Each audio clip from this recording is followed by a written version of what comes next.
नमस्कार, मी राजेंद्र हुंजे. आजच्या सवालमध्ये तुमचं सगळ्यांचं स्वागत. आज सगळ्यात महत्त्वाची घडामोड ती म्हणजे दिल्ली सरकारच्या संदर्भातली. अरविंद केजरीवाल यांनी जनलोकपाल विधेयकाच्या मुद्द्यावरून आज राजीनामा दिला, मुख्यमंत्री पदाची खुर्ची सोडली आणि जे मुद्दे जनतेच्या हिताचे म्हणून विचारात घेतले जात नाहीत, किंबहुना भाजप आणि काँग्रेसनं अशा प्रकारचं राजकारण करून आज या जनलोकपाल विधेयकाला कसा विरोध केला आणि मग या सगळ्या शक्ती कशा एकत्रित येतात आणि स्वच्छ कारभार यांना कसा नका असतो याचं उदाहरण दाखवून देण्याचा प्रयत्न अरविंद केजरीवाल यांनी आज केला. यामुळं आता अरविंद केजरीवाल निश्चितपणे स्वतंत्र झालेत. देशभरामध्ये सगळ्या ठिकाणी फिरून सभा घेऊन या काळामध्ये त्यांनी काय निर्णय घेतले, किंबहुना हे निर्णय घेत असताना काँग्रेस किंवा भाजपने त्यांना कशा अडचणी आणण्याचा प्रयत्न केला, हे निश्चितपणे ते सगळीकडे मांडत जातील. आणि आगामी लोकसभा निवडणुका डोळ्यासमोर ठेवून अरविंद केजरीवाल ज्या नव्या नव्या भूमिका मांडत जातील, नवे नवे मुद्दे सरकार विरोधात भाजपच्या विरोधात मांडत जातील, त्यावेळेस निश्चितपणे या दोन प्रमुख पक्षांची अडचण पुढे वाढत जाणार आहे. याच विषयावर आपला आजचा सवाल आहे की अरविंद केजरीवाल यांच्या राजीनाम्याचा आजचा निर्णय हा योग्य आहे का, त्याला धरून आपण चर्चा करणार आहोत. आपल्यासोबत आहेत काँग्रेसचे प्रवक्ते भाई जगताप, त्याचबरोबर आपल्या पुण्याच्या स्टुडिओमध्ये आहेत भाजपचे प्रवक्ते माधव भंडारी आणि सामाजिक कार्यकर्ते विश्वंभर चौधरी देखील आपल्यासोबत आहेत. आम आदमी पक्षाचे सदस्य रवी श्रीवास्तव आणि औरंगाबादून आपल्यासोबत आहेत पत्रकार जयदेव डोळे देखील. या सगळ्यांना चर्चेत घेण्यापूर्वी मला आपल्यासोबत आमचा नवी दिल्लीचा सिनियर करस्पॉन्डंट अमेय तिरोडकर देखील आहे. अमेय, काय नेमकं दिवसभरामध्ये घडलं आज ज्यामुळं दिल्ली विधानसभेत काल संसदेतला गोंधळ देशांनी पाहिला, आज दिल्ली विधानसभेतल्या लोकांनी पाहिला? आज सकाळपासूनच याची कुणकुण होती. याचा अंदाज होता की आज जर समजा जनलोकपाल विधेयक मांडून दिलं गेलं नाही तर अरविंद केजरीवाल हा अशा पद्धतीचा निर्णय घेतील. त्याच वेळेला सकाळी मनीष सिसोदिया यांनी 11 वाजता स्पष्ट केलं होतं की कुठल्याही परिस्थितीमध्ये जनलोकपाल या मुद्द्यावर तडजोड केली जाणार नाही. आणि त्यानंतर मग ज्या वेळेला सभागृह सुरू झालं त्यावेळेला काँग्रेस आणि भाजप या दोन्ही पक्षाच्या सदस्यांनी हाऊसमध्ये मागणी केली की जे लेफ्टनंट गव्हर्नरचं पत्र आलेलं आहे, नजीब जंग यांचं पत्र आलेलं आहे, ते पत्र वाचून दाखवावं. खरं तर ही गोष्ट काही प्रमाणामध्ये निश्चितपणे कॉन्स्टिट्युशनल आहे की ज्या वेळेला उपराज्यपालांचं पत्र येतं त्यावेळेला विधानसभेमध्ये सगळ्यात अगोदर तो संदेश वाचून दाखवणं गरजेचं असतं. त्याप्रमाणे हा संदेश वाचून दाखवला गेला आणि त्यामध्ये असं स्पष्टपणे होतं की हे जे विधेयक ज्या पद्धतीने जनलोकपाल आणलं जात आहे ते चुकीचं आहे. अरविंद केजरीवाल यांनी एक असा प्रयत्न केला होता की जरी असं पत्र आलं तरी सुद्धा विधानसभेला विचारायचंय की हे अशा पद्धतीने जनलोकपाल आणावं की नको, आणलं जाता कामा नये म्हणून. आणि ज्या वेळेला त्यांनी हे अशा पद्धतीने मतदान घेतलं त्यावेळेला अर्थातच काँग्रेस, भाजप, एक अपक्ष आणि एक जनता दल युनायटेडचे आमदार शरद इक्बाल या चौघांनी मिळून एकूण 42 मतं झाली आणि हे विधेयक मांडणं फेटाळलं गेलं. हा अर्थातच अरविंद केजरीवाल यांना खूप मोठा धक्का होता, पण अशा पद्धतीने फेटाळलं जाणार आहे याची त्यांना पूर्णपणे कल्पना होती आणि म्हणूनच त्यांनी या अगोदरच स्पष्ट केलं होतं की आपण जर समजा असं काही झालं तर राजीनामा देऊ म्हणून. आणि त्यामुळे एवढ्या पुढच्या पदाला जाऊन स्टेटमेंट केल्यानंतर त्यांना मागे फिरणं अशक्य होतं आणि त्याप्रमाणे त्यांनी नंतर मग आता संध्याकाळी राजीनामा दिलेला आहे, उपराज्यपालांकडे राजीनामा दिलेला आहे आणि काँग्रेस आणि भाजपने एकत्र येऊन आपल्याला रोखण्याचा प्रयत्न केला असा आरोप केलाय. राजेंद्र, काँग्रेस आणि भाजपने एकत्र येऊन अरविंद केजरीवाल यांना रोखण्याचा प्रयत्न केला असा आरोप त्यांनी आज राजीनामा देताना आणि राजीनामा दिल्यानंतर केला. आपल्यासोबत आता रवी श्रीवास्तव देखील आहेत. मला रवी श्रीवास्तव तुमच्यापासून सुरुवात करायची आहे की दिल्लीतलं सरकार 49 दिवस, रवी श्रीवास्तव यांच्याशी आपला संपर्क होऊ शकत नाहीये, तो झाला की आपण करूया. मला भाई तुम्हाला आता विचारायला आवडेल की ज्या पद्धतीने दिल्लीतल्या सरकारच्या संदर्भातला आज जो गोंधळ विधानसभेमध्ये आपण पाहिला, विरोध केला, तुम्ही सत्ताधारीमध्ये त्यांना पाठिंबा दिलेला आहे, अजूनही तुमचे दिल्लीतले नेते म्हणतात की आम्ही त्यांचा पाठिंबा काढून घेतलेला नाहीये, मग असं असताना या जनलोकपाल विधेयकाला विरोध का होता? असं आहे की राजेंद्र, काही गोष्टी आपल्याला समजून घेणं आवश्यक आहे. ही गोष्ट खरी आहे की अरविंद केजरीवालांचा पाठिंबा बिनशर्त 18 अटी सहित काँग्रेसने मान्य केला आणि तो शेवटपर्यंत आमचा पाठिंबा त्यांना कायम होता. परंतु एखाद्या सरकारला पाठिंबा असल्याच्या नंतर त्या सरकारने मांडलेल्या सगळ्याच गोष्टी ह्या मान्य करून घ्यायला पाहिजे असं असत नाही. त्याच्यासाठी त्याच्याजवळ चर्चा होणं आवश्यक असते. त्याच्याबरोबर काही प्रोसेस आहेत, काही घटनात्मक चौकटी आहेत. आता ह्या सगळ्या घटनात्मक चौकटी मानायच्याच नाहीत असं जर कोणी जर ठरवलं असेल तर ते तितकंसं योग्य नाही. खऱ्या अर्थाने आज लोकशाहीच्या एका मोठ्या याच्या पद्धतीचा त्यांनी अवमान केलेला आहे आणि त्यांनी आपल्या कर्तव्यापासून पळ काढलेला आहे केजरीवालांनी. आणि ज्याला आपण म्हणतो शहीद होण्याचं नाटक त्यांनी केलेलं आहे. या बाबतीमध्ये मला तीव्र या ठिकाणी शब्दामध्ये मला ह्या गोष्टीचं खरोखरच मला फार वाईट वाटतंय की जनतेने तुम्हाला हे दिला, कौल दिला, जनतेसमोर तुम्ही गेलात. आठवा तुम्ही यांचं पहिलं 8 डिसेंबरचं भाषण आठवा की आम्हाला जनतेने विरोधी पक्षात राहण्याचा कौल दिला आहे. त्याच्यानंतर जनतेचा त्यांनी कौल घेतला की आम्ही सरकार बनवावं का. त्याच्यानंतर त्यांनी दोन्ही पक्षांना पत्र पाठवलं. काँग्रेसने 1818 अटी मान्य केल्या. त्याच्यामध्ये अशाही अटी होत्या ज्या आमच्या काही नेत्यांच्या विरोधातल्या होत्या. आम्ही एकही ब्र काढला नाही, कारण दिल्लीच्या जनतेला परत एकदा निवडणुकीला सामोरं जाता कामा नये, परत एकदा त्यांना त्रास होता कामा नये. आम्ही जे काही तुम्हाला याच्यामध्ये घटनेच्या कक्षेमध्ये राहून आपल्या ज्या या कायद्याच्या कक्षेत राहून जे करायचं ते करा, आम्ही सगळ्यात मान्य केल्या. परंतु यांनी जेव्हा सरकार बनवण्यासाठी जेव्हा त्यांनी लोकांचं लोकमत घेतलं, मग आता पाय उतरताना का नाही लोकमत घेतलं लोकांचं बरं. म्हणजे मला कमाल वाटते की आपल्या मनासारखं असं नाही होत. लोकशाही आज जर या जगातली सगळ्यात मोठी लोकशाही आहे, तिच्या फार मोठ्या परंपरा आहेत आणि जगभरच्या लोकशाहीच्या परंपरा आहेत. घटनात्मक तरतुदी आहेत, घटनात्मक काही आपल्याला बंधनं आहेत आणि ती जेव्हा आपण त्या खुर्चीवर बसतो अधिकाराच्या, त्यावेळेला ती बंधनं आपल्याला आपोआप येतात. अधिकार अमर्याद नसतात, ते अधिकाराबरोबर त्या ठिकाणी कर्तव्य असतात आणि काही आपल्याला घटनात्मक बंधनं सुद्धा असतात. आज त्यांचं जे वागणं, तुम्ही 49 दिवसातलं वागणं बघा त्या यांचं केजरीवालांचं, इतकं बेताल वागणं की कुणालाही त्याच्या बाबतीमध्ये हे वाटावं, आश्चर्य वाटावं. माझं सोडा, तुम्ही याच्यामधले लोकशाहीमधले जे एक्सपर्ट्स आहेत, जे कायद्याचे तज्ज्ञ आहेत, त्यांना विचारा की. एक आणखीन साधा राजेंद्र प्रश्न असा आहे, लोकपालाच्या वेळेला जस्टिस संतोष हे असतील, याचे हेगडे असतील किंवा शांतिभूषण असतील, यांची एक कमिटी बनली. पहिली वेळ ह्या देशामध्ये लोकशाहीमध्ये असं झालं की एखादा कायदा बनवत असताना त्याच्यामध्ये याचा सहभाग त्याच्यामध्ये झाला आणि तो काँग्रेस पक्षाने मान्य केला. जनलोकपालाची तुमची जी काही संकल्पना आहे आणि तो मान्य झाला, लोकपाल आज आला.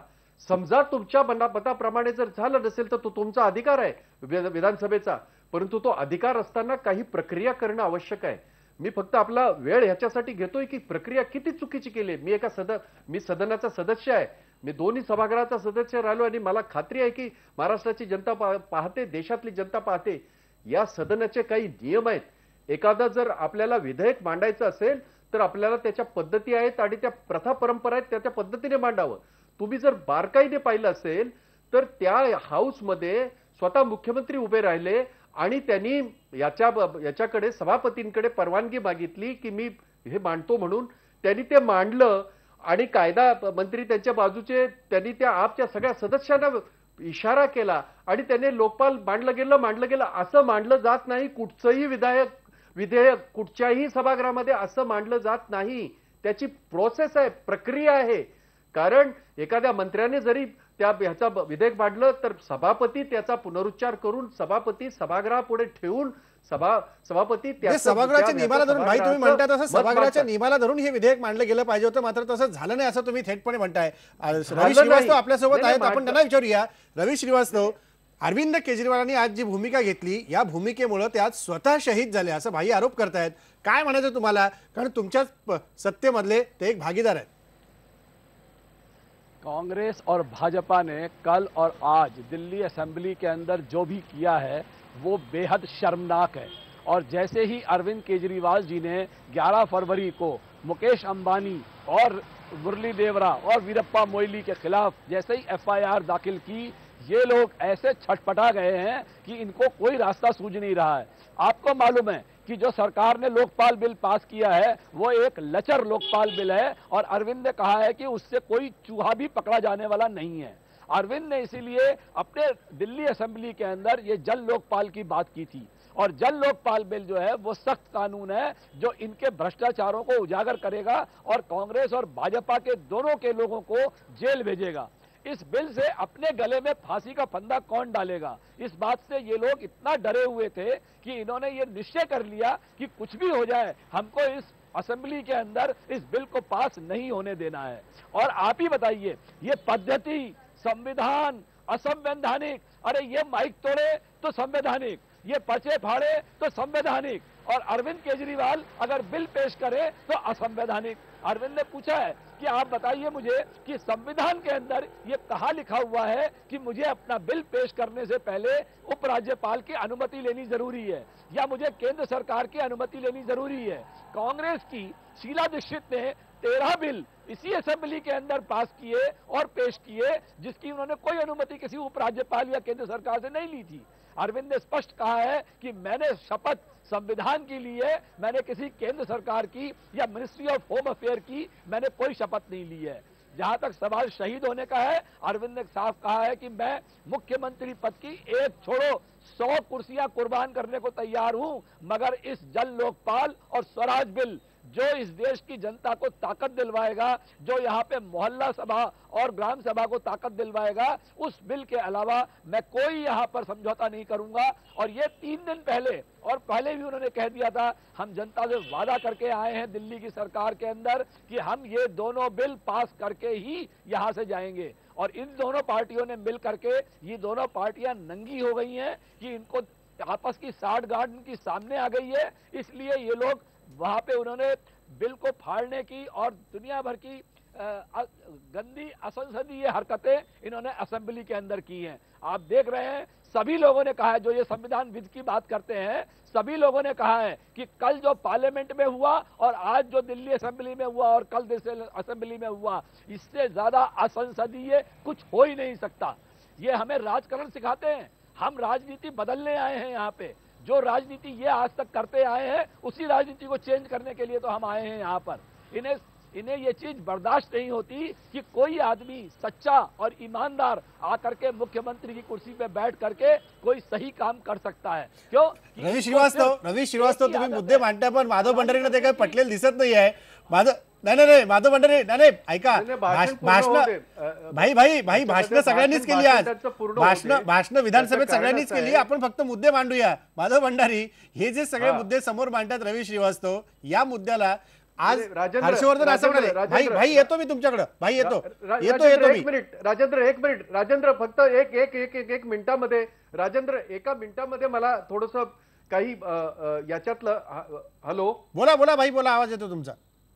हा राजेंद्र, ह्याच्यामध्ये फक्त मी जास्त एकाच मिनिटामध्ये सांगतो, रवी श्रीवास्तव यांना सभागृहाच्या काही नियमांचं किती माहिती आहे मला माहित नाही, पण एक गोष्ट सांगतो, मी हे जे आहेत आपले, त्यांचा मी उल्लेख केला नाही किंवा त्या ठिकाणी राज्यपालांनी काय सांगितलं मी त्याचा उल्लेखच केला नाही। दुर्दैवाचं आहे की जे स्वतःला संविधानिक समजतात त्यांना संविधानाची चौकटच सांगतोय मी। ज्या सभागृहामध्ये काम होतं ते कशा पद्धतीने, जे आपल्या संविधानाच्या चौकटीत कसं होतं ते सांगितलं मी, जे ते केलं नाही त्यांनी त्याचा उल्लेख केला। यांनी रवी श्रीवास्तवांनी जे काही शब्द वापरलेत, खरं तर त्याच्यापेक्षा अतिशय कठीण आणि अतिशय वाईट शब्द मला सुद्धा वापरता येईल, पण मी वापरणार नाही। त्याचं कारण असं आहे, जोराने बोलल्याच्या नंतर आज आता यांचा खरा चेहरा लोकांसमोर येणार आहे की आज जनतेने त्यांना अधिकार दिला, जनतेने सांगितलं की तुम्ही आमचे या ठिकाणी आमचे प्रश्न सोडवा, जनतेने सांगितलं की आमच्यासाठी कायदे करा, परंतु ह्यांना कायदे कशा प्रकारे करतात हेच जर त्यांना माहित नसेल आणि त्यांना वाटेल ते मला पाहिजे तसं जर काही करायचं असेल, मग संविधानाच्या गोष्टी यांनी करू नयेत, हे मला याच्याकडे नम्रपणे या मुद्द्याकडे आपण जाऊया। चर्चा या मुद्द्याला घेऊन मला पुढे करायची आहे, पण माधव भंडारी, जे मुद्दे रवी श्रीवास्तवनी मगाशी उपस्थित केले, तुमचे नेते दिल्लीतले हर्षवर्धन पाटील हर्षवर्धन यांनी देखील म्हटलं होतं की आमचा जनलोकपालाला पाठिंबा आहे, उत्तराखंडमध्ये आमच्या सरकारने पण ते केलेलं होतं, पण काही मुद्द्यांवरती आमच्या अटी आहेत, जनलोकपाल मांडतायत त्याला आम्ही पाठिंबा देऊ, पण ह्या अटी मान्य केल्या तर काय नेमका मुद्दा होता ज्यामुळे हे विधेयक आज संमत होऊ शकलं नाही? राजेंद्र, आपण त्या चर्चेकडे जाण्यापूर्वी आजच घडलेल्या आणखीन एका घटनेकडे मी तुमचं लक्ष वेधून ठेवतो। आजच ओदिशाच्या विधानसभेने लोकायुक्त विधेयक मंजूर केलं आणि ते विधेयक मंजूर करत असताना त्या विधानसभेमध्ये भाजपचे काँग्रेसचे आमदार उपस्थित होते भाजपच्या पाठिंब्याने हे विधेयक त्या ठिकाणी मंजूर झालं. प्रसारमाध्यमांनी त्याचं जिवंत प्रक्षेपण केलं नाही, त्याच्यावर चर्चा केली नाही, त्याची बातमी सुद्धा कोणी दाखवली नाही. स्वाभाविक आहे, कारण ते काही असं काय म्हणायचं त्याला, शोमनशिप करून आलेलं विधेयक नव्हतं. प्रामाणिक हेतूने बिचाऱ्यांनी मांडलेलं विधेयक होतं. ते आलं, त्यांनी मंजूर केलं, ते पुढे जातील. आज ज्या घटनेची आपण चर्चा करतो तिथे हा संदर्भ अत्यंत महत्वाचा आहे आणि ही सगळी चर्चा करताना इथून पुढे प्रत्येक वेळेला आपल्याला हा संदर्भ लक्षात ठेवावा लागेल. कायदा करायचा असेल तर तो शोमनशिपसाठी करायचा की जनतेसाठी करायचा, ह्याचा निर्णय आपल्याला प्रत्येक पक्षाला घ्यावा लागतो. प्रत्येक पक्षाने आपापलं धोरण ठरवलेलं असतं. आज ज्या घटनेची सगळी चर्चा आपण एवढी करतो आहोत आणि आमच्या विरोधाबद्दल जे बोललं जातंय, आम्ही त्या विधेयकाला पाठिंबा देऊ हे सांगतो. आमचा पाठिंबा त्यांना नको होता, कारण आमचा पाठिंबा घेऊन जर विधेयक मंजूर झालं असतं तर त्यांना राजीनामा देता आला नसता. त्यांना कोणत्याही परिस्थितीमध्ये ही खुर्ची सोडून बाहेर पडायचं होतं, कारण आपण त्या खुर्चीवरती बसून आवश्यक असलेलं काम करू शकत नाही त्यांच्या लक्षात आलं होतं. आणि त्याच्याही पेक्षा देशामध्ये फिरून चिखलफेक करत फिरणं हा त्यांचा एकमेव आवडता कार्यक्रम आहे. त्याच्यामध्ये त्यांचा जीव रमतो. प्रत्यक्ष सत्तेमध्ये बसून सत्ता राबवणं आणि लोकहिताची कामं करणं हा त्यांचा आटोका नाही, त्यांचा आवाका नाही. आणि म्हणून त्यांना काही ना काही बहाणा करून सत्तेतून बाहेर पडायचं होतं. त्यांनी आज ते केलं. या पलीकडे माझ्या दृष्टीने या घटनेला अर्थ नाही. आम्ही स्वच्छपणे सांगितलं होतं. आम्ही एक त्यांना साधा प्रश्न सुरुवातीला विचारला की नायब राज्यपालांचं पत्र तुम्ही सभागृहासमोर का ठेवत नाही? नायब राज्यपालांनी पाठवलेलं पत्र हे सभागृहासमोर ठेवायला पाहिजे होतं. आणि तो त्यांनी प्रतिषेधाचा प्रश्न केला. केजरीवाल आणि त्यांचे सहकारी अण्णांचं आंदोलन सुरू झालं तेव्हापासून दरवेळेला हुकुमशाही पद्धतीने, फॅसिस्ट पद्धतीने वागत आलेले आहेत. कडवा फॅसिस्ट असं मी केजरीवाल यांचं वर्णन आजच्या घटनेपासून सुरू करेन. आणि मी आपल्याला सांगून ठेवतो, आपल्या लक्षात आणून देतो की केंद्राने जे लोकपाल विधेयक मंजूर केलं तो मसुदा अण्णांसकट या सगळ्यांनी मान्य केला होता ना. तो मान्य करून तुम्ही उपोषण मागे घेतलं. तो मसुदा मान्य करून तुम्ही आंदोलन मागे घेतलं. आणि मग ते मागे घेतल्यानंतर आता त्याच्याबद्दल तुम्ही वेडेवाकडे शब्द काढता. आपण रवी श्रीवास्तव, तुम्ही उत्तर द्या. गंभीर आरोप माधव भंडारींनी केलेले आहेत. तुम्ही उत्तर द्या की अण्णांनी जे मसुदा मांडला होता तो तुम्हाला मान्य होता आणि नंतर तुम्ही तो माघार घेतली आणि आता त्याच मुद्द्यावर तुम्ही अडून बसलेला आहात.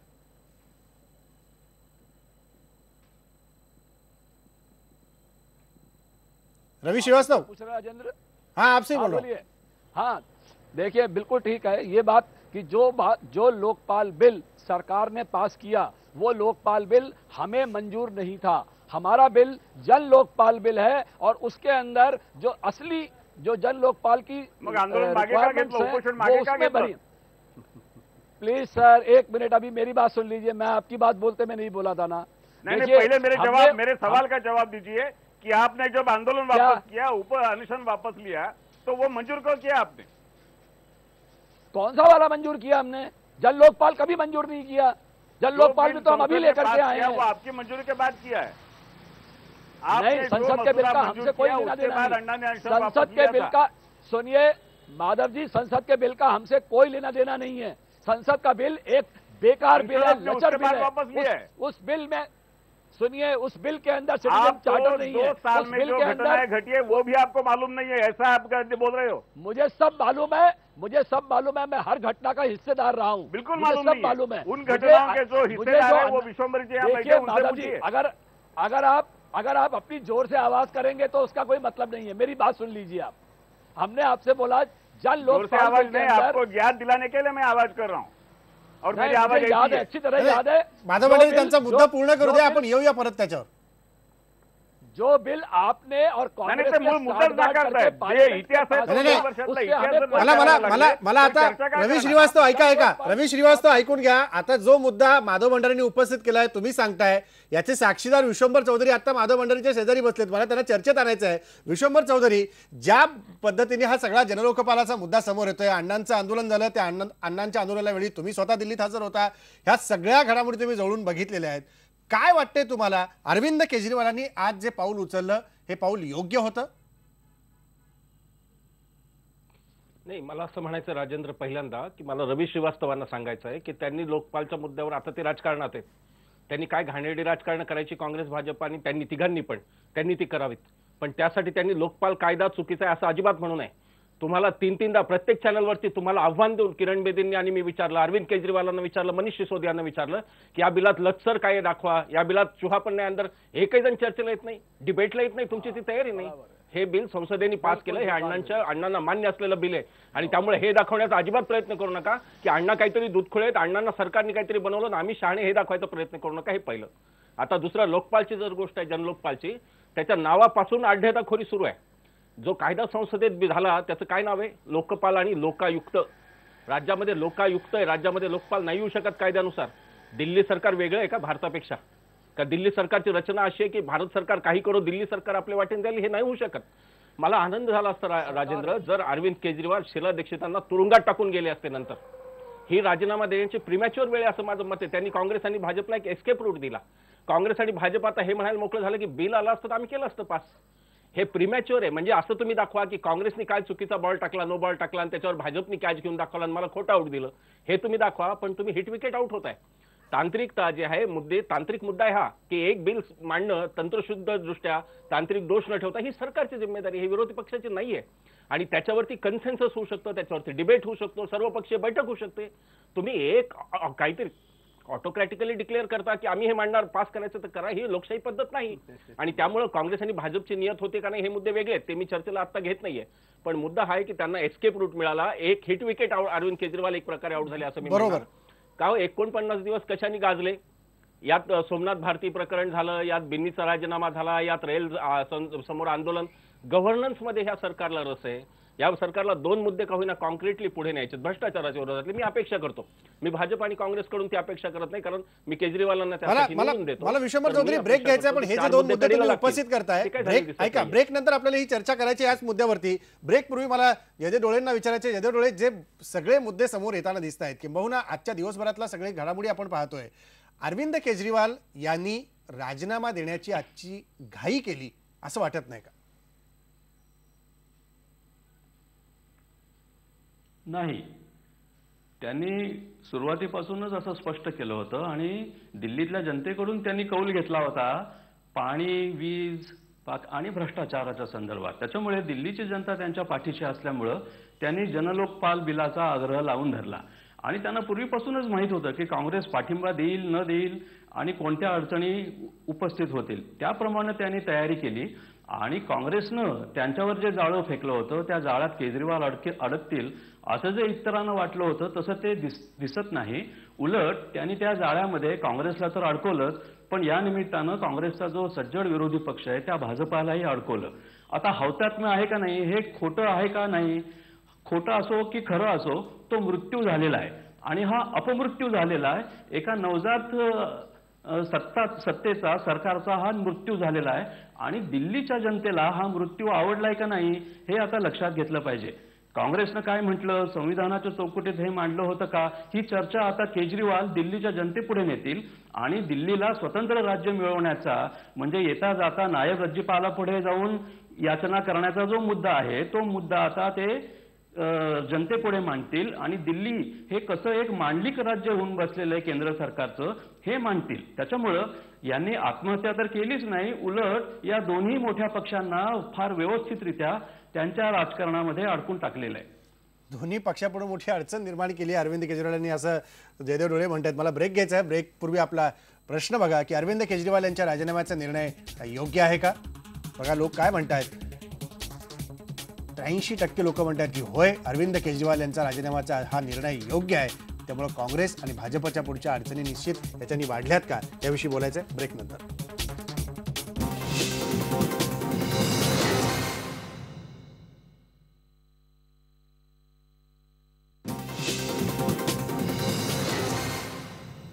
अरविंद केजरीवाल यांनी जो राजीनामा दिला त्या राजीनाम्याविषयी आपण बोलतोय. मला रवी श्रीवास्तव तुमच्यापासून या भागाची सुरुवात करायची खरी की आज अरविंद केजरीवाल यांनी 49 दिवसांनंतर राजीनामा दिला खरा, पण यापुढं आता सत्तेत नसताना तुमचे प्रमुख शत्रू कोण आहेत? काँग्रेस, भाजप, की ज्या मुकेश अंबानींवरती टीका केली, अरविंद केजरीवाल यांनी आरोप केले, अशा रिलायन्स सारखे इतर सगळ्या कॉर्पोरेट कंपन्या, शत्रू नेमका कोण आहे तुमचा? हमारा शत्रु है भ्रष्टाचार और भ्रष्टाचार के अंदर ये जितने लोग शामिल हैं वो सारे के सारे हमारे शत्रु हैं। मैं आपको ये बताना चाहता हूं कि ये दिल्ली में भाजपा और कांग्रेस ये दोनों इस बात का इंतजार कर रहे थे कि कितनी जल्दी ये सरकार जो है वो चली जाए। क्यों कि इनको एक बहाना चाहिए था। दिल्ली में 1/3 एमएलए पानी के टैंकर चलाते थे, वो आम आदमी पार्टी ने बंद करवा दिए। दिल्ली के आधे एमएलए प्रॉपर्टी डीलर का धंधा करते हैं और गलत धंधे करते हैं वहां पर, वो आम आदमी पार्टी की नीतियों से वो बंद हुए। दिल्ली की जनता को जो हमने पानी का वादा किया वो पानी दिया, जो हमने बिजली के बिल में कटौती की उसकी नकल तो महाराष्ट्र तक ने करके यहाँ पे अपने रेट कम कर दिए। हमने वहां पर जो भ्रष्टाचार पे कमी लाए और जो हमने सुशासन दिया उससे ये सारे के सारे बहुत घबराए हुए थे।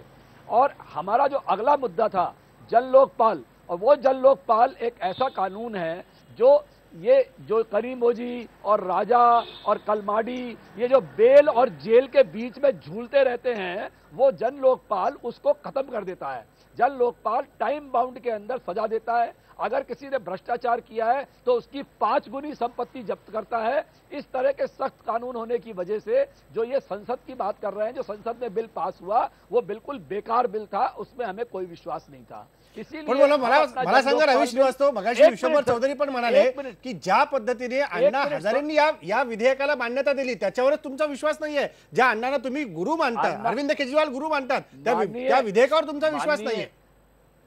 माननीय अन्ना जी के लिए हमारे मन में बहुत बड़ा सम्मान है, वो हमारे पूज्य हैं, परंतु अन्ना जी ने किन परिस्थितियों में किन लोगों के संपर्क में आकर के उस बिल के बारे में हाँ की, उस पर मैं कोई टिप्पणी नहीं करूंगा। मगर हम उस बिल के बिल्कुल पक्ष में नहीं थे क्योंकि वो बिल बिल्कुल लचर बिल था।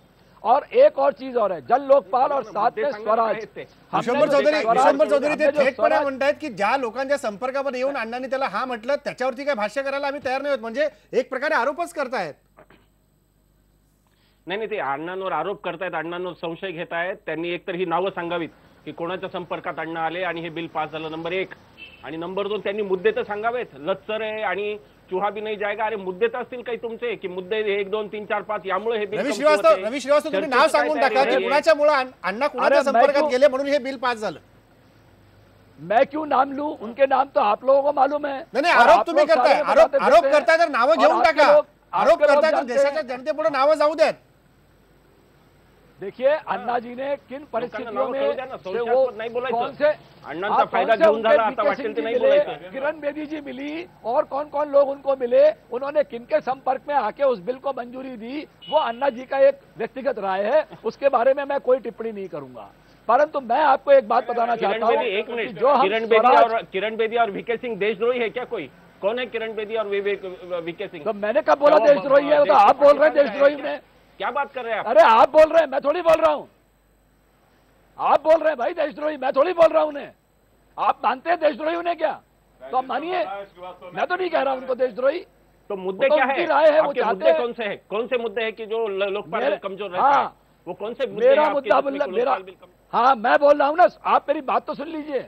देखिए हमें चाहिए जन लोकपाल जिसके अंदर सिटीजन चार्टर हो, लोकायुक्त हो और विसिल ब्लोअर प्रोटेक्शन हो, जुडिशियल अकाउंटेबिलिटी का बिल चाहिए। वो सारी चीजें हमारे जन लोकपाल बिल के अंदर हैं। और आप लोग, आपकी पार्टियां, विरोधी पार्टियां इसीलिए उसको अपोज कर रही हैं क्योंकि उस बिल के आने से आप सबके गले में फंदा पड़ने वाला है और ये बेल और जेल वाला धंधा बंद हो जाएगा आपका। इसके लिए हम चाहते हैं जन लोकपाल बिल लाना। भाई हा मुद्दा, भाई तुम्हाला मुद्दा पटतोय का? ज्या पद्धतीने रवी श्रीवास्तव हे सगळे मुद्दे मांडतात की त्या जनलोकपाल बिल जे मंजूर झालं संसदेमध्ये, त्यामुळं या सगळ्या लोकांना, राजकीय पक्षांना किंबहुना आता अण्णांवरती पण ते आरोप करतात।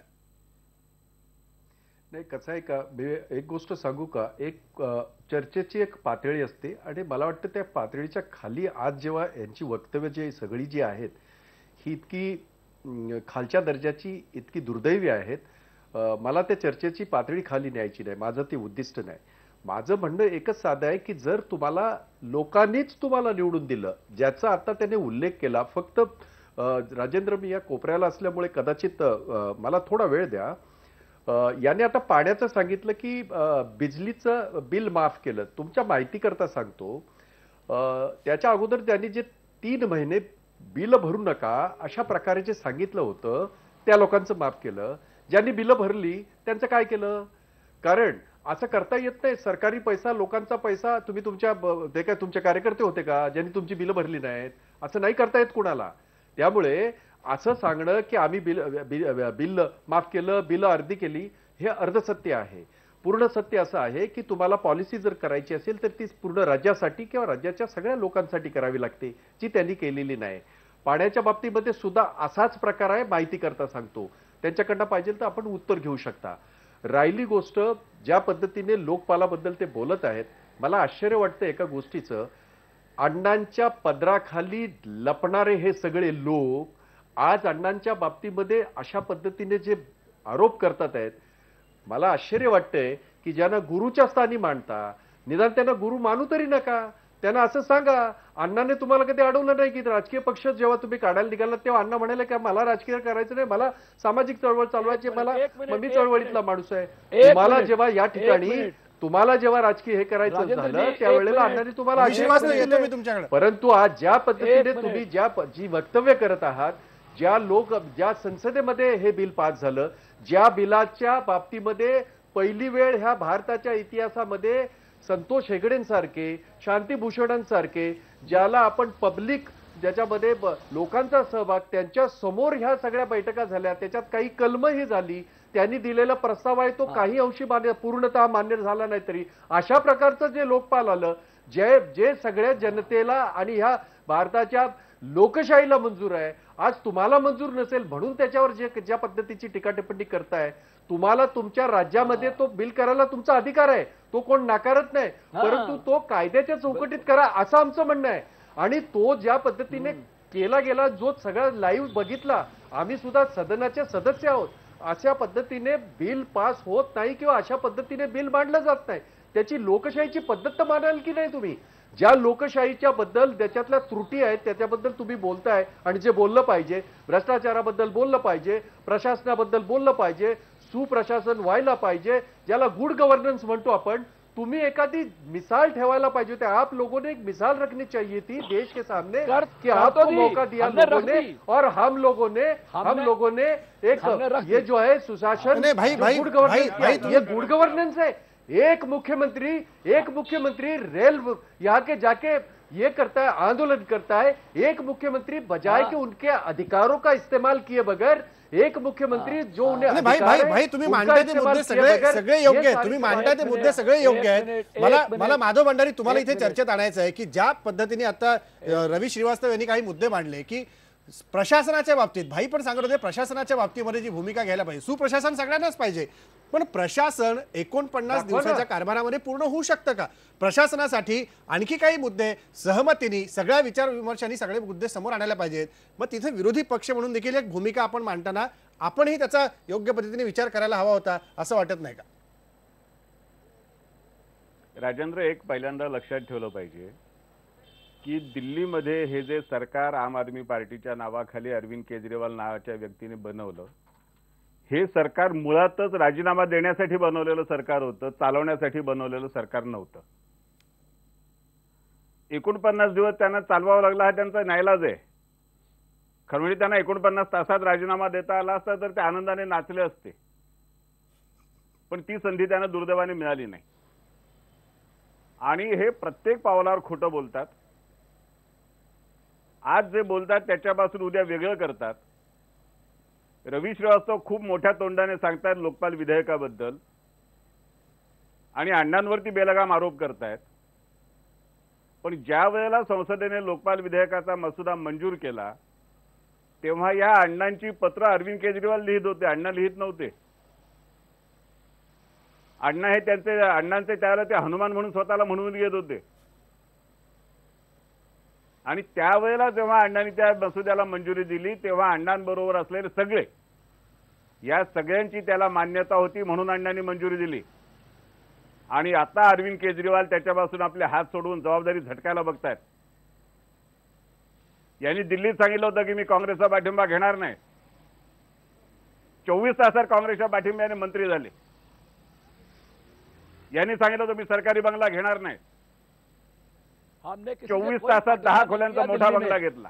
जिसने दिया अपनी मर्जी से दिया, अपनी मर्जी से वापस लिया. प्रत्येक पावलावर केजरीवाल खोटं बोलत आले. आणि मी तुम्हाला सांगतो, इतिहासाचं विश्लेषण करण्याची जर तयारी असेल तर हिटलर आणि केजरीवाल यांचा तुलनात्मक अभ्यास करा. हिटलरच्या पावलावर पाऊल टाकून केजरीवाल चाललेले आहेत. त्यांची आजची जी भूमिका आहे ती हम करे सो कायदा या पद्धतीची आहे की मी सांगेन तो कायदा, मी सांगेन ते संविधान, मी सांगेन ती घटना. घटनेचे साधी कलम मानायला तयार नाहीत, घटनेच्या तरतुदी समजून घ्यायला तयार नाहीत आणि मी सांगेन तेच झालं पाहिजे या पद्धतीने त्यांची जी वागणूक आहे. या पद्धतीने भारतासारख्या प्रचंड देशाची लोकशाही चालू शकत नाही. ही लोकशाही चालवण्याची तत्व जी आहेत. तुम्ही गंभीर आरोप करताय माधव भंडारी. मला 65 वर्षांमध्ये लोकांनी घातलेली आहे. गंभीर आरोप करताय. मला रवी श्रीवास्तवकडनं उत्तर घ्यायचं, मला ब्रेक घ्यायचा. रवी श्रीवास्तव, मला ब्रेक नंतर तुमच्याकडनं उत्तर घ्यायचं. ब्रेक पूर्वी आपला प्रश्न बघा की अरविंद केजरीवाल यांच्या राजीनाम्याचा निर्णय योग्य आहे का? काय म्हणते जनता बघा. अरविंद केजरीवाल यांच्या राजीनाम्याचा निर्णय योग्य आहे का? 82% लोक अजूनही म्हणतात की होय, त्यांनी दिलेला राजीनामा हा योग्य आहे. मात्र माधव भंडारींनी जे गंभीर आरोप केलेत त्यावर श्रीवास्तवजींना मला उत्तर द्यायला द्यायचं आहे. ब्रेक नंतर पहा फक्त ITV लोकमत.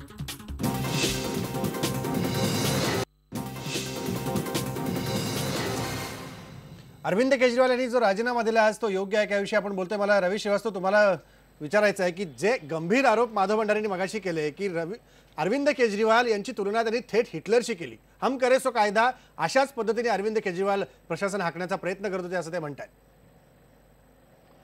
इनका थोड़ा सा मैं माननीय भंडारी जी के सवाल का उत्तर देना चाहूँगा. सबसे पहली बात तो ये है कि जो ये हमारे माननीय अन्ना जी के बारे में कह रहे हैं, वो उसमें स्थिति ये है कि अन्ना जी ने जब वो बिल संसद से पास हुआ तो उन्होंने स्वयं कहा था कि इससे केवल 40% भ्रष्टाचार पे लगाम लगेगी. तो हम ऐसे बिल को क्यों माने जिससे 40% भ्रष्टाचार को लगाम लगे? हम 100% लगाम लगाने वाला बिल क्यों ना लेके आए? हमने जन लोकपाल की बात की. दूसरी बात क्या है कि जो बात हमने प्रॉमिस, जो वादा हमने दिल्ली की मान्य करून माघार घेतली भंडारी आणि आता दिल्लीच्या जन लोकपालच्या बाबतीत तुम्ही जनतेची दिशाभूल करतात. भंडारी साहब, दिशा भूल तो जनता बताएगी, वो छोड़िए अभी. एक सेकंड, मैं आपको एक जानकारी देना चाहता हूँ, उसके बाद आपका जवाब दीजिए. नहीं, आप एक सेकंड, आप जानकारी पूरी लीजिए और बाद में जवाब दीजिए. मुझे पूरी जानकारी है, मैं आपको जानकारी दे रहा हूँ, मैं आपको कुछ बता नहीं रहा हूँ. सब जानता हूँ मैं. और सुन मैं आपको इसलिए जानकारी दे रहा हूँ कि आपकी जानकारी कम है, इसलिए बता रहा हूँ. दिल्ली में लोकायुक्त है, भाजपा के नेतृत्व में, मदन लाल खुराना के नेतृत्व में जब सरकार थी तो दिल्ली में लोकायुक्त लाया है. अगर आपको यहाँ पर नया कुछ करना है तो केंद्र का जो लोकपाल विधेयक है, लोकपाल कानून है, उसके तहत करना चाहिए. आप उसके बाहर नहीं जा सकते. ये संसद नहीं, हम नहीं करेंगे, हम नहीं करेंगे. हमने अपनी, हाँ सुनिए, हमने अपनी जो जनता से वादा किया है हम वो करेंगे. हम ये नहीं करेंगे कि हम गुजरात में लोकायुक्त 10 साल तक ना आने दें और सुप्रीम कोर्ट तक लड़ाई लड़े जाकर के. हम वो काम नहीं करेंगे. हम ये काम करेंगे कि जो हमने जनता से वादा किया है उसको हम पूरा करेंगे. हमने जो जन लोकपाल बनाया है हम वो जन लोकपाल लेके आएंगे. देखिए, हमारे लिए मुख्यमंत्री की कुर्सी की कोई कीमत नहीं है. अरविंद ने कहा है हम 100 बार इस्तीफा देने को तैयार है, मगर स्वराज और जन लोकपाल बिल वही आएगा जो इस्तीफा देने के लिए तैयार है. 100 बार मुख्यमंत्री बनेंगे कर दिया, देने के लिए दे दिया. अरे सर, दे दिया. हम दूसरे गवर्नेंस करना ही चाहते नहीं है. कुर्सी में आप तो अराजकवादी है, केवल आपको अराजक फैलाना है, आपको काम करना ही नहीं है. हाँ, बिल्कुल बिल्कुल बिल्कुल बिल्कुल बिल्कुल. हम संसद में स्प्रे फेंकते हैं, हम संसद में शीशे तोड़ते हैं, हम संसद में माइक उखाड़ के चाकू बना के दिखाते हैं. हम दिल्ली के असेंबली में वेल में जाते हैं, कोरस में, और वहां पे माइक तोड़ के आते हैं. हाँ, हम अराजकवादी है. ये अराजकता है. अगर ये अराजकता है तो हम अराजकवादी है और आप लोग संवैधानिक है. आप रख लीजिए अपने पास.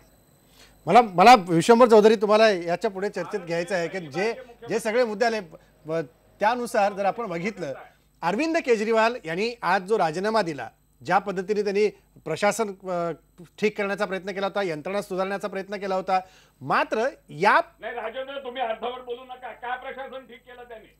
ऐका माधव भंडारी, माझा प्रश्न तर नीट ऐकून घ्या. माझा प्रश्न नीट ऐकून घ्या. मी काय सांगतोय की प्रशासन सुधारण्याचा प्रयत्न केला होता, पूर्ण केला असं मी म्हणत नाहीये. किंबहुना तुम्ही त्याला व्यवस्थित पाठिंबा दिला असंही होत नाहीये. जे सगळा गोंधळ माजतोय ह्याच्यामध्ये कुठेतरी विरोधी पक्षाची जबाबदारी हे पण आपण स्वीकारायला शिकलं पाहिजे. नाही, माझा विरोधी पक्षाची जबाबदारी आहे हे तरी किमान स्वीकारलं पाहिजे. ज्या अर्थी तुम्ही म्हणता उत्तराखंडमध्ये आम्ही जनलोकपाल आणलं, मग इथं पाठिंबा देताना एक पाऊल मागे जाऊन ही खेळी का केली? नाही, थांबा. उत्तराखंडमध्ये आम्ही लोकायुक्त आणला, आम्ही जनलोकपाल आणलं नाही. पण हर्षवर्धन आज हर्षवर्धन जनलोकपाल म्हणून सगळ्या जनतेला सांगत होते. केजरीवाल हर्षवर्धन जनलोकपाल म्हणून सगळ्या जनतेला सांगत केजरीवाल होते. आणि स्वतः अण्णा या दोघांनी त्या लोकायुक्त विधेयकाचं कौतुक केलं. त्यामुळे त्या विधेयकाची चर्चा वेगळ्या पद्धतीने करावी लागेल. आणि आता जेव्हा तुम्ही सांगता आहात प्रेक्षकांना की अरविंद केजरीवाल यांनी प्रशासनात बदल करण्याचे प्रयत्न केले, ते बदल करण्याचे काय प्रयत्न केले हे मला माहिती नाहीत, म्हणून मी तुमच्याकडून समजून घ्यायचा प्रयत्न करतोय. तरी ते सगळे मुद्दे येतील समोर. मी दुरुस्त करून घ्यायचा किंवा माहिती वाढवून घेण्याचा प्रयत्न केला तर तो माझा दोष आहे का? नाही, माहितीची देवाणघेवाण एकमेकांमध्ये निश्चित झाली पाहिजे. ती माहिती देऊ सगळी कशा पद्धतीने सुधारला. मला विश्वंभर चौधरी या चर्चेमध्ये तुम्हाला आणायचं. प्रशासनामध्ये त्यांनी काय बदल घडवून दाखवला, प्रशासनामध्ये बदल घडवण्याचं कोणतं पाऊल उचललं आणि ते त्यांना इतरांमुळे करता आलं नाही हे त्यांनी दाखवावं ना. त्यांनी सरकारी बंगला नाकारला. आजपर्यंत सत्तेत गेलेले तुमचे पक्ष असतील किंवा इतर असतील, तो नाकारला का? लाल दिव्याची गाडी नाकारली, त्यांनी सिक्युरिटी घेणं नाकारलं. आज तुमचे नेते नाकारतायत का? सिक्युरिटी त्यांना पूर्ण सिक्युरिटी होती. नाही, तुम्ही असेल सिक्युरिटी द्यायला लागली सरकारला, पण आज आपल्याला सिक्युरिटी मागावी लागते. नाही आज आपल्या नेत्यांना सिक्युरिटी मागावी लागते. माधव मंडळी, हे विसरू नका, आज आपल्या नेत्यांना सिक्युरिटी मागावी लागते. लोकांची दिशाभूल करता आहात. त्यांच्याकडे सिक्युरिटी होती, त्यांना जर सिक्युरिटी नको होती त्यांना ते सगळ्यांना परत पाठवू शकले असते. महाराष्ट्रामध्ये भाई वैद्यांनी हे केलेलं आहे. राज्याचे गृहमंत्री असताना त्यांनी सगळी सिक्युरिटी परत पाठवली होती. सिक्युरिटी नको होती त्यांनी परत पाठवायची होती. हे सगळे मुद्दे बरोबर आहेत. मग आपण एका बाजूला तोंडाने हा ढोंगीपणा करतात. नाही, अरविंद केजरीवाल हे ढोंगी आणि नाटकी आहेत. त्यांनी प्रत्येक पावलावर ढोंग आणि नाटक याखेरीज काही केलं नाही. ढोंगे आणि नाटके आहेत असं ते कोण ढोंगे आहे काय हे निवडणुकामध्ये स्पष्ट दिसेल. माझा वेळ संपलाय. विश्वंभर चौधरी, मला शेवटी तुम्हाला विचारायचं आहे की ज्या सगळ्या या मुद्द्यामध्ये समोर येताना दिसतंय काही प्रमुख घडामोडी, याच्यात स्पष्टपणे हे राजकारण कुठे चाललंय? कारण ह्या सगळ्याच राजकारणाचा तुम्ही जवळून जाऊन अनुभव घेतलेला आहे. कारण लोकपालाचं आंदोलन असेल किंबहुना आत्ता अण्णांनी केलेलं राळेगणमधलं आंदोलन असेल, या निमित्तानं तुम्हाला काय वाटतंय? अरविंद केजरीवाल जे राजकारण करतायत किंबहुना त्याच्या भोवताली हे सगळं राजकारण इतर पक्षांचं दिसतंय, हे कुठं चाललंय? थोडक्यात सांगा, माझा वेळ संपलाय. नाही राजेंद्र, मला एक पहिलं असं सांगितलं पाहिजे की राजकारण होत राहील पण चळवळ त्याच्या वर आहे कुठेतरी. म्हणजे वर म्हणजे आम्ही हायरार्की नाही म्हणत आहे मी, आम्ही काहीतरी वेगळं म्हणतोय त्यामध्ये.